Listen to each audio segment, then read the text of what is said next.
တောင်ဝိုင်းဖန်အံမျိုးဤတောင်ဝိုင်းဆိုတာတဘာဝရဲ့လက်ရမွန်ဖြင့်ဖန်တီးထားတဲ့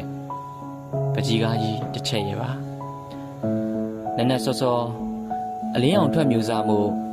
တောင်ကုန်းများဟာဖြူဖွေးသောမြူတိမ်များဖြင့်ဖုံးလွှမ်းထားသည်ကိုမြင်တွေ့ရတဲ့အခါဘဝအမောတွေပါပြေခဲ့ရတယ်စိမ့်လန်းသောတောင်ဆောင်တစ်လျှောက်အဝိုင်းတန်တန်ဖြင့်ညီညီညာညာဖြာထွက်နေပြီးလေပြင်းညင်းတို့ကလည်းဖြည်းဖြည်းချင်းတိုးဝေ့နေလေရဲ့တောင်ထိပ်မှအောက်သို့တဖြည်းဖြည်းငုံကြည့်မိစဉ်တောင်တန်းများ၏အရိပ်များဟာနက်ပြရောင်အဝိုင်းကြီးဖြင့်မြို့ကိုဖတ်ထားသည်ပမာ